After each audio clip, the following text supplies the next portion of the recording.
Señoras y señores, muy buenos días. Bienvenidos todos a Periodismo y Sociedad. Gracias por estar con nosotros. Los lunes cambiamos de nombre la primera parte del programa y le damos la bienvenida al doctor Alfredo Poranco a su programa, Periodismo y Salud. Buenos días, Gregory, y buenos días a todo nuestro público que como cada día, de lunes a viernes, están muy atentos para escuchar las orientaciones de este tan importante programa, que en los lunes, la primera parte, como usted dijo, la dedicamos a la salud, pues es bastante importante. Y vamos a iniciar saludando muy efusivamente a todos los y las bioanalistas, ya que ayer fue el Día Nacional del Bioanalista, y también las enfermeras, que fue la semana pasada, el viernes también, día, o sea que ahí están conmemorando su día de día. Mi saludo para tanto los bioanalistas y las como las enfermeras, pues hay de todo, hay de ambos géneros, masculino y femenino. Anteriormente eran las bioanalistas, pero usted va a encontrarse muchos bioanalistas, igual que las enfermeras. Vas a encontrar mucho personal de enfermería del género masculino. Y qué importante, porque por ejemplo en todos los hospitales, todos esos que son camilleros, encargados de transportación, en la mayoría de los centros de salud ya tienen ese título de auxiliar de enfermería, y es bastante importante ya que transportan al paciente, pero tiene un conocimiento de lo básico de enfermería, y ese paciente pues va desde la emergencia hacia intensivos, hacia la sala, va mucho más seguro con un personal con conocimiento. O sea, mis felicitaciones a ese personal tan importante. Y no, pues las unidades de diálisis también tienen actualmente una gran cantidad de técnicos de diálisis que son del género masculino. O sea, que es bastante importante que haya esa mezcla, pues en estas situaciones cuando un paciente se desploma, pues se utiliza más esa mano, esa fuerza de ese hombre que de la mujer. Mi saludo para todos.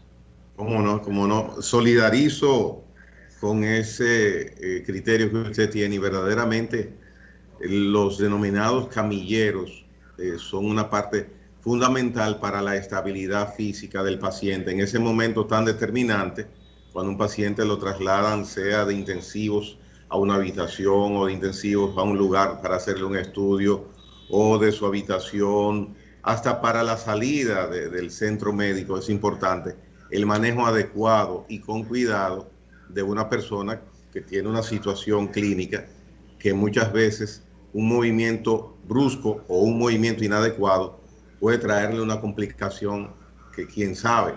Y ha sucedido, inclusive usted como doctor, como profesional, sabe el cuidado y las recomendaciones que ustedes hacen cuando hay un accidente, por ejemplo, un accidente automovilístico, que es el más común de los accidentes. El movilizar esa persona que está tendida en el suelo requiere conocimientos y técnicas que evitan que se le produzca una complicación a un evento que, si es bien manejado, puede salir sin mayores dificultades. Así que ese personal es muy valioso. Bien, en el día de hoy, 10 de mayo, muy importante, primero porque cumple años. Mi padre cumple hoy 84 años. Bueno, lamentablemente se encuentra ingresado por una fractura de cadera, y hoy será la cirugía y esperamos que salga bien de esta. Pero bueno. Y por otro lado, es el Día Internacional del Lupus. Vamos a hablar de lupus en el día de hoy. El lupus eritematoso sistémico es una enfermedad de causa desconocida, inmunológica, y que afecta cualquier parte de nuestro cuerpo. Pero algo muy importante es que esta enfermedad, el lupus, a pesar de los problemas que acarrea, muy pocas personas conocen de esta enfermedad. Según las estadísticas en Estados Unidos, por ejemplo, de los pacientes o las personas mayores de 18 años, más del 50% desconoce sobre esta enfermedad, o sea que no han escuchado hablar de esta enfermedad. Sin embargo, quien o quienes la padecen, pues lamentablemente necesitan apoyo familiar, un apoyo emocional importante, un apoyo de amigos, etcétera. Pues vamos a hablar hoy de esta entidad clínica, de esta enfermedad. Pues bien, el lupus, como dijo ahorita, es una enfermedad de causa desconocida. Hay factores genéticos, hay factores ambientales que están involucrados en la patogenia de esta enfermedad y que, oigan bien, afecta generalmente a personas en edad desde los 15 a los 44 años y básicamente a mujeres. Óigase bien, el 90% de los pacientes que están afectados por el lupus son mujeres y es una enfermedad. Perdón, repita el porcentaje, doctor. 90% de las personas afectadas son mujeres. Todavía no se sabe la causa. En Estados Unidos es 6 veces más frecuente en pacientes de raza de origen afroamericano, o sea que es bastante importante tomar esto en cuenta. Generalmente se manifiesta, las primeras manifestaciones clínicas comienzan en la edad fértil y ocurren muchos errores diagnósticos. Pues estábamos revisando las estadísticas porque la medicina se basa en estadística, es bastante importante. Y se sabe que para que un paciente sea diagnosticado de lupus, generalmente pasa por manos de 4 a 5 facultativos en Estados Unidos. O sea, ustedes pueden ver que es una entidad clínica de muy difícil diagnóstico. Y por eso, lógicamente, si no se diagnostica a tiempo, va a tener un tratamiento tardío. O sea, se dice que aproximadamente la enfermedad se diagnostica cuando ya el paciente tiene alrededor de 5 a 6 años con esta enfermedad. Entonces la pregunta es, ¿cómo se manifiesta? ¿Cómo yo puedo sospechar que tengo lupus? Pues bien, lo primero es hembra, o sea, una mujer. Y la principal manifestación clínica es el dolor, la artralgia, o sea, dolores articulares. Eso es lo primero.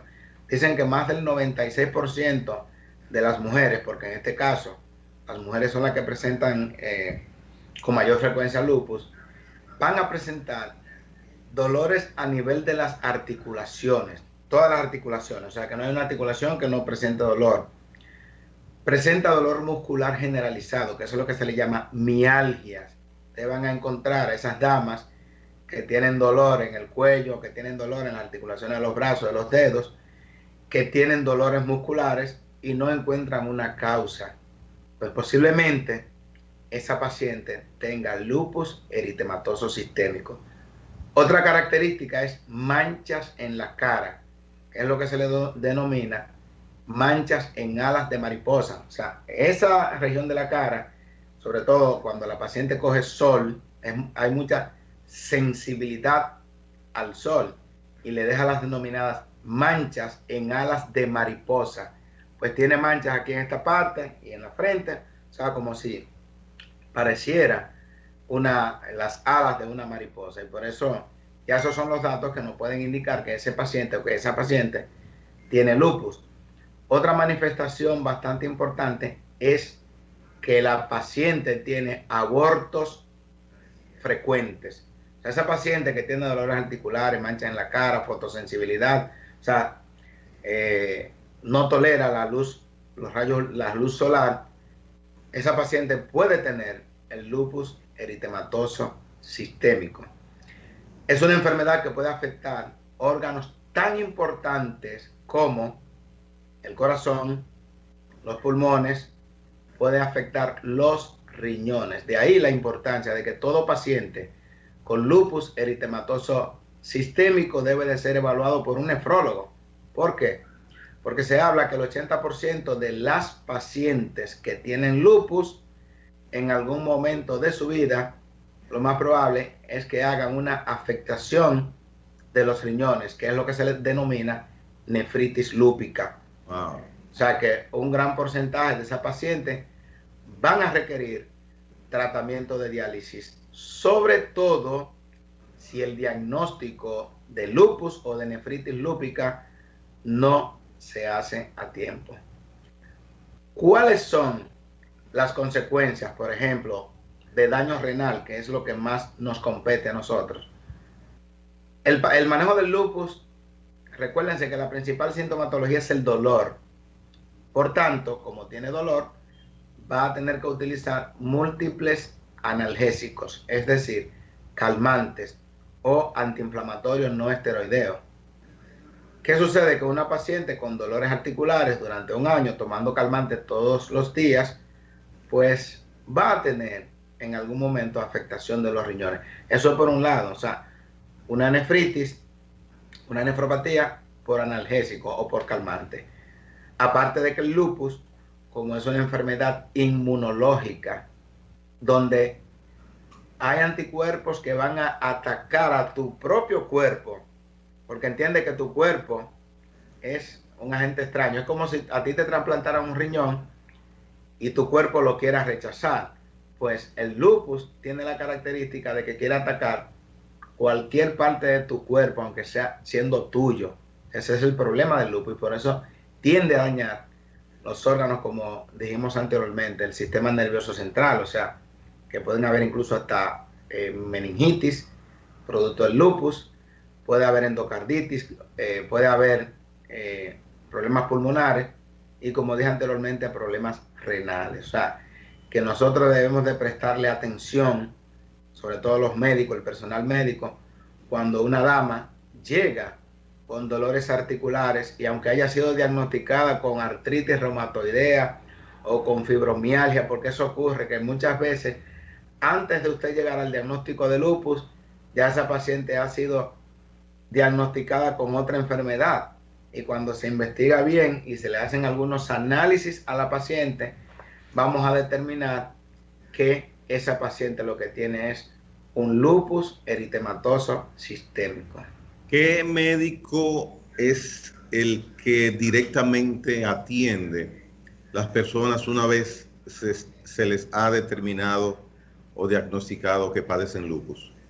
Muy interesante la pregunta. Puede ser el dermatólogo, puede ser el reumatólogo, puede ser el internista. O sea, un médico con conocimiento de esta enfermedad. Por ejemplo, usted va a ir al Instituto de la Piel, Instituto Dermatológico, y usted va a ver que hay pacientes que tienen años dándose seguimiento por esta enfermedad, por el lupus eritematoso sistémico. Usted va a la consulta de reumatología y usted va a encontrar un sinnúmero de pacientes que están dándose seguimiento por el reumatólogo.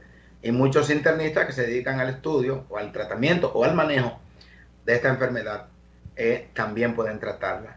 Sin embargo, las complicaciones, como son, por ejemplo, las cardíacas, es importante que ese paciente vaya al cardiólogo, pero que conjuntamente tenga su médico de cabecera.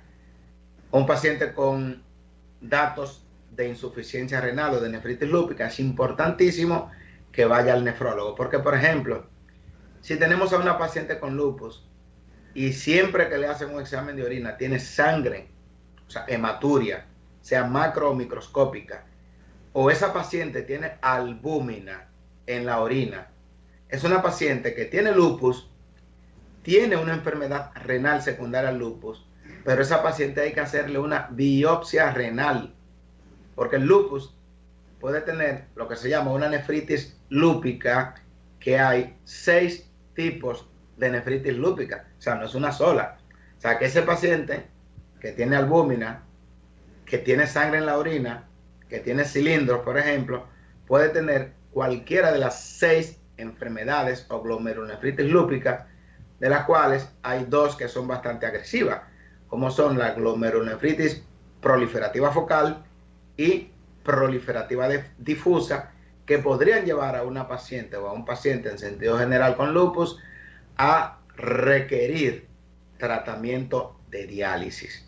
Entonces, con esas diversas posibilidades de síntomas y manifestaciones en distintos órganos del organismo y con distintas características de síntomas del cuerpo, caracterizados en principio por dolor, el tratamiento farmacológico es, me imagino, totalmente variante. Hay un tratamiento, el tratamiento es paliativo. La literatura todavía no reporta que el lupus tenga cura. Sin embargo, el lupus activo se maneja con esteroides e inmunosupresores. Por ejemplo, la prednisona, metilprednisolona. Ese es el medicamento, la prednisona, medicamento de elección para el paciente con lupus. También hay un medicamento bastante bueno, sobre todo cuando el paciente tiene crisis, un lupus activo, que es la hidroxicloroquina, llamado Plaquenil, como se conoce aquí comúnmente, y la mayoría de las damas que tienen lupus saben de qué le estoy hablando, ya que ese medicamento que en principio se utiliza para el manejo de la malaria es el medicamento ideal para esos procesos inflamatorios o recurrentes de lupus, que ustedes escucharon cuando llegó el COVID, la cloroquina, hidroxicloroquina. Ese es uno de los medicamentos de elección para el paciente que tiene lupus eritematoso sistémico. Es sabido que el lupus no se cura, pero los periodos de exacerbación pueden remitirse con ese tipo de tratamiento. Y ese paciente que tiene lupus es un paciente que debe de estar siempre de la mano de su médico. A mi consulta han llegado pacientes con lupus, pues tienen ya afectación renal. De hecho, tengo el caso de una paciente que por una nefritis lúpica duramos alrededor de 8 meses en diálisis, y la paciente tuvo una recuperación de eso hace más de 4 años, y la paciente todavía no ha vuelto a diálisis y hoy tiene 35 años de edad. O sea que con esto le decimos que cuando el paciente le da seguimiento a su enfermedad con su médico, con amigos, porque es importante que ese paciente tenga un amigo a quien pues le explique de su enfermedad. Pues hay enfermedades que usted no la puede llevar solo, lamentablemente, amigos, algún familiar. ¿Por qué? Porque este paciente necesita de mucho apoyo, sobre todo en esos periodos de crisis que puede tener el paciente. O sea que es un paciente, por eso hay asociaciones, hay sociedades en Estados Unidos, en México, en Europa, para dar apoyo a lo que es el paciente con lupus eritematoso sistémico. En Estados Unidos hay alrededor de 1.5 millones, oigan, mucho, 1.5 millones de pacientes con lupus. Y a nivel mundial hay alrededor de 5 millones de pacientes que tienen el lupus eritematoso sistémico. Usted mencionaba hace unos momentos, doctor Polanco, y daba la referencia de que un paciente con lupus activo había que... Entonces, usted me menciona un paciente con lupus activo. Entonces, sí, entiendo que hay pacientes cuyo lupus no está activo. Correcto, muy bien. Por ejemplo, el paciente con lupus puede tener todas las manifestaciones clínicas, artralgia, o sea, dolores articulares, dolores musculares e incluso insuficiencia renal. Se le dan dosis altas de medicamentos y va a tener incluso ese paciente todas las alteraciones de los análisis, lo que es la célula LE, anticuerpos antinucleares, un grupo de análisis inmunológicos que se le hacen, y se dice, wow, pero ¿cuánta actividad tiene el lupus? Pero cuando se le administran esos medicamentos, como son los esteroides, los inmunosupresores, pues baja la actividad del lupus y el paciente puede tener un periodo de tiempo tranquilo, estable. Y qué bueno que usted me hace esa pregunta, porque hay muchos pacientes con lupus que me han preguntado si pueden vacunarse contra el COVID-19. Y es bastante importante que, bueno, la pregunta, bien, si el lupus está activo, tiene una gran actividad, en ese momento el paciente no se recomienda, estaba revisando, no recomiendan las sociedades internacionales que se vacune hasta que el paciente esté estable, o sea que tiene que esperar una estabilidad para vacunarse. Y con respecto a lo que ha causado el COVID-19 en el paciente con lupus, a diferencia de lo que se pensaba que iba o podía ser más letal el COVID-19 en el paciente con lupus, hasta ahora en la mayoría de los estudios se ha visto que ha pasado el COVID-19 en el paciente con lupus, pues como en la población normal, o sea que no ha sido más letal en el paciente con lupus que en la mayoría de la población. O sea que ese es un dato bastante importante para esta cantidad de pacientes, que usted Por ejemplo, nosotros como médicos sabemos que los pacientes que tienen lupus tienen prácticamente 1 año y 2 meses, año y 3 meses que no salen de sus hogares. Y qué bueno, porque tienen que tratar de protegerse, porque el paciente con lupus tiene su sistema inmunológico mucho más deprimido. Y ese paciente, por ejemplo, va a utilizar siempre esteroides, por tanto el sistema inmunológico se deprime más, pero gracias a Dios que el COVID-19 no ha causado tantos estragos como lo causa en la población general. Entonces, cuando se determina que una persona padece lupus, no es por un estudio de laboratorio que se identifica, sino por los síntomas. La combinación de ambos. Importante saber que el 80% del diagnóstico de una enfermedad lo da su cuadro clínico. Me explico. Una buena historia clínica, de ahí comienza los antecedentes personales, la historia clínica, cómo comenzó, un buen examen físico y se complementa con pruebas inmunológicas. O sea, hay una serie de análisis que le vamos a hacer a un paciente que incluso un examen de orina podría indicarle al médico, si sabe verlo bien, si ese paciente tiene un lupus eritematoso sistémico, porque en el examen de orina va a salir de todo y por eso los autores le llaman orina telescopada. Es como cuando usted mira en la noche por un telescopio el universo, usted va a ver de todo. En la orina del paciente con lupus, usted va a ver glóbulos rojos, glóbulos blancos, va a ver albúmina, va a ver cilindros, va a ver de todo. Y usted dice, pero mire, esta orina parece de un paciente con lupus. Y va a encontrar, puede encontrar anemia, puede encontrar las plaquetas bajas, puede encontrar todos los datos inmunológicos van a estar alterados, como son los complementos C3, C4, ANA, anti-DNA, etcétera. O sea, hay una serie de análisis que es como nosotros decimos, vamos a hacerle un panel lúpico, donde ahí están incluidas todas esas pruebas. Sin embargo, aún así, es de difícil diagnóstico. Es una enfermedad gran simuladora, porque te puede simular una artritis, una neuropatía, puede simular pues cualquier otra enfermedad de los riñones, una glomerulonefritis no lúpica.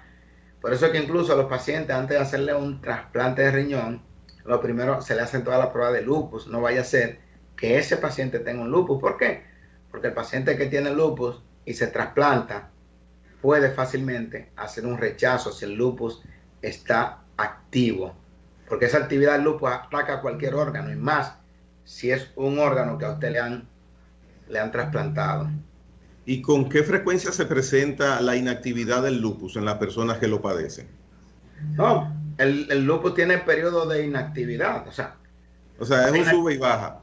Se inactiva con los medicamentos. Yeah. O sea, el paciente lo tiene activo cuando tiene todas las manifestaciones clínicas de dolor, puede tener fiebre, puede tener psicosis, periodo de psicosis, y luego que le dan los medicamentos, los esteroides, los inmunosupresores, el paciente se estabiliza. Entonces ahí, pues el paciente puede actuar prácticamente normal. Pero entonces, ¿el lupus puede comportarse de una manera ya inactiva durante todo el discurrir de una persona? No, no se cura. No se cura. Es el lupus, por eso es que decimos, el paciente con lupus debe de ir agarrado de la mano de su médico. O sea, no puedo olvidarme, porque el lupus es una enfermedad inmunológica que no se sabe la causa, que no se cura. De modo que usted no puede dejar a su médico y ya, me curé de lupus, porque no tiene cura la enfermedad. No, perdón, no he pensado en curación, porque ya usted lo manifestó al principio. Okay. Sino que se quede inactivo en todo momento. Sí, no se va a quedar inactivo, no se va a quedar inactivo. O sea que en cualquier momento vuelve a reaparecer, a exacerbar su cuadro, aunque permanezca durante un tiempo latente, ahí tranquilo, pero en algún momento vuelve y se reactiva. Y puede inactivarse luego también. Claro que sí, por eso están los medicamentos y cada día se descubren pues más alternativas terapéuticas para inactivar el lupus. Mira, una cosa que estaba revisando y es que del lupus es una de las enfermedades que más artículos se escriben, de más estudios se hacen anualmente. O sea, dicen que cada día salen alrededor de 3 estudios, cada día, sobre el lupus. O sea, con una enfermedad, estudios, cada día se lanzan alrededor de 3 estudios sobre el lupus, porque hay muchas organizaciones que tratan de ver, buscarle pues una cura a esta enfermedad, y por eso se hacen tantos estudios. O sea, se hacen una gran cantidad de estudios que se concluyen, pero todavía es poco lo que se logra avanzar, como decir, no se ha logrado una curación. O sea, que es una enfermedad bastante complicada en ese sentido. Pero el hecho de que una persona se extienda en el tiempo y, como usted ha dicho, puede inactivarse, puede activarse, puede convivir con esa enfermedad toda su vida. Sí, claro, claro que sí, puede convivir toda su vida, aunque tiene sus dolores, tiene que utilizar sus medicamentos, porque eso sí, tiene que estar usando sus medicamentos. Inmediatamente el paciente suelta esos medicamentos, pues el lupus pues, se va a activar. Entonces, por eso los pacientes, por ejemplo, que tienen lupus, son pacientes que necesitan esos medicamentos y los van a, si mal no tengo entendido, los adquieren muchos de esos medicamentos en el programa de salud pública de medicamentos, como le llamaban anteriormente, protegidos, alto costo. Porque hay medicamentos que son bastante caros, como son el micofenolato mofetil, el tacrolimus, el mismo plaquinol, que es la cloroquina. O sea, son medicamentos que por el tiempo que van a utilizarlo, pues son bastante costosos. Mire una cosa, doctor. Hemos referido todo el discurso de su planteamiento sobre el lupus en base al porcentaje altísimo de damas, de mujeres, que usted lo indica en un 80%. Ya mencionó que en Estados Unidos los afroamericanos por la milla son los portadores, sea hombre o mujer, de la enfermedad. Pero aquí, en cuanto a los hombres, el tratamiento de un hombre con lupus es el mismo tratamiento que se le da al de la mujer. El mismo tratamiento. Y como habíamos dicho, de cada 10 personas con lupus, 9 son mujeres. En mi vida he visto 3 casos, 3 hombres con lupus. O sea, vi a un paciente debutó creo que a los 18 años, teníamos en diálisis en Secanot, 2 pacientes más que vi una vez en la Plaza de la Salud. Pero el tratamiento... Pero estaban en diálisis producto del lupus. Producto del lupus, sí, así mismo, producto del lupus. O sea, tenía lo que se llama una nefropatía lúpica o nefritis lúpica esclerosante. O sea, el 90% de las nefronas se habían dañado ya. O sea, por eso la importancia de usted hacerle biopsia cuando un paciente tiene lupus y tiene albúmina por más de 3 meses, o si tiene glóbulos rojos en la orina, que usted no sabe la causa, ese paciente hay que hacerle una biopsia, porque si usted hace el diagnóstico de nefritis lúpica, usted puede tratarlo y posiblemente evitar que ese paciente llegue a diálisis. Por eso yo le hago un llamado a todos los reumatólogos, los dermatólogos, a que esos pacientes que usted tiene 7 años con ellos, 8 años, no esperen que la creatinina esté en 7 y en 8 para mandarlo a que lo dialicemos. A esos pacientes le podemos hacer una biopsia teniendo la creatinina normal. Se le puede poner tratamiento y ese paciente puede tener una nefritis lúpica que puede remitir, puede revertir. Y ese paciente se lo va a agradecer a usted y nosotros le devolvemos su paciente. O sea que el paciente no tiene dueño, el paciente es importante que sepamos que es de todos, es de todos. O sea, la medicina debe de ser colegiada actualmente. Ya, mire, y en el caso, volviendo entonces a la mujer, una mujer que tenga lupus y que esté embarazada. Bueno, una de las características del lupus es que presenta abortos. Esa es una de las características, aborto, porque el embarazo reactiva el lupus. Hay ciertos medicamentos también que reactivan el lupus. Los rayos solares reactivan el lupus.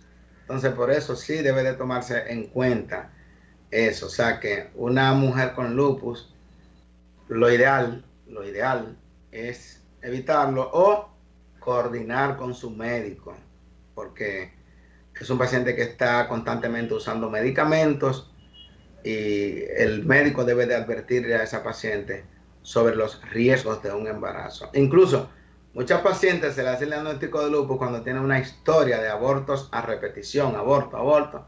Ah, pero vamos a investigar qué es lo que pasa. Y cuando ahí le hacen las pruebas, ahí salió con lupus. O sea, que todas las personas que tienen 3, 4 abortos sin ninguna causa justificada, vamos a buscar el lupus. Y entonces, si el lupus en una mujer embarazada está inactivo, ¿es más manejable el Es más embarazo? manejable, pero el embarazo es una de las causas que conllevan a reactivar el lupus. O sea, que lo podría reactivar. Ese es el problema. Y Ese es por el ende, inconveniente. entonces, es un embarazo de alto riesgo. De altísimo riesgo. Así mismo es. O sea, por eso es importante que esa paciente coordine siempre con su médico sobre esto. Entonces, en síntesis, doctor, Sí, dos planteamientos de mi parte para finalizar por el día de hoy. ¿Qué evidencias en el cuerpo debe alertar a una mujer, básicamente por el sí. porcentaje altísimo del lupus en el área femenina? ¿Qué evidencias de síntomas o señales en el organismo, o sea, en el funcionamiento o físicamente, cuando la mujer siente que se presenta, puede alertarla y decirle, wow, déjame revisar si esto no es un aviso de lupus? Bien, esa paciente que tiene dolores articulares, aunque sea joven, que tenga 18 años, 15 años, una adolescente incluso, porque la mayor frecuencia es de 15 a 44 años. 19 años tiene dolores articulares que a veces le dicen, ah, pero tú pareces una vieja, tan joven y dándote tantos dolores. Y que tiene mialgia. Y a veces dice el médico que tiene una fibromialgia, porque no encuentran a veces un diagnóstico. Y que le salen muchas manchas en la cara sin ninguna explicación. Y que la paciente tiene orina espumosa, por ejemplo, cuando ya tiene afectación renal. Pero básicamente, en el 90% de los casos, lo que va a presentar son esos dolores a nivel de las articulaciones. Eso es lo más frecuente. Y las mialgias, o sea, dolores musculares generalizados. Ya con eso hay que investigar si esa paciente tiene un lupus eritematoso sistémico, sobre todo si esos dolores tienen meses a pesar de ser manejados con algún tipo de analgésico. ¿Ya? Alertar hacia lupus. Usted mencionaba que diariamente se producen nuevos estudios científicos y médicos con referencia a indagar sobre el lupus. ¿Qué avances significativos o cuál es la perspectiva de esta ofensiva en la parte médica para tratar de buscar más información y quizás una posible curación del lupus? Bien, ¿Usted hasta conoce? ahora, sí, hasta ahora hay muchos biológicos, muchos medicamentos para parar la activación del lupus, no para curarlo, hasta ahora. O sea que hay muchas alternativas porque hay pacientes, por ejemplo, que usted le pone esteroides más hidroxicloroquina y no cede, bueno, pues usted le agrega esteroides que siempre deben de estar, la prednisona, con el micofenolato mofetil o con la ciclosporina, con el tacrolimus o con algunos medicamentos biológicos que hay. Anteriormente, por ejemplo, habían pocos cambios porque a la paciente se le administraba solamente ciclofosfamida, un medicamento que produce esterilidad, y a la mujer no le gusta, ni al hombre que lo dejen estéril, que le ponga un medicamento que dicen no puedes procrear después que te ponen ese medicamento. Entonces, actualmente ya hay medicamentos bastante novedosos, bastante buenos, y que podrían incluso permitir que la persona tenga un embarazo a feliz término. O sea que son avances que hay. Ya, bueno, doctor, una ñapita, ¿se sabe cuántas personas en República Dominicana aproximadamente hay con lupus? Tenemos pocas estadísticas. Estuve revisando, pero no vi las estadísticas. Entonces, Ministerio de Salud Pública, ¿cuál es su función? ¿Salir en los periódicos y en las noticias? Bueno, vamos a ver. No, no, no, ahí no, ahí no.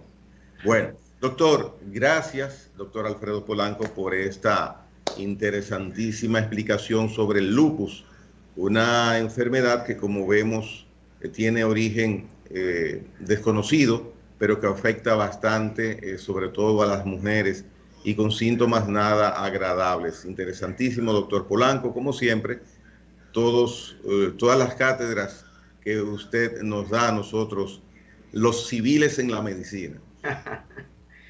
Bueno, esperamos que el próximo lunes traer un tema que sea de bastante interés, porque a veces usted piensa que no podría ser tan interesante para usted este tema. Sin embargo, estoy completamente seguro de que hay muchas damas ahora mismo que le ha despertado el interés y que van a acudir al médico para revisarse. Caramba, tendré lupus, tengo 5 años con esos dolores y no me ha investigado. Déjame alertar a mi médico para que me investigue, porque claro, posiblemente yo tengo lupus y ese médico no ha pensado en eso, como dicen las estadísticas de los Estados Unidos, que el paciente pasa por 4 a 6 médicos antes de ser diagnosticado por lupus eritematoso sistémico. Muchas gracias. Alfredo Polanco, muchísimas gracias. El próximo lunes nos vemos por estos lados y tenga usted feliz día, doctor. Hasta luego, igualmente. Bye. Bien. Señores, vamos a la pausa comercial. Retornamos en breve.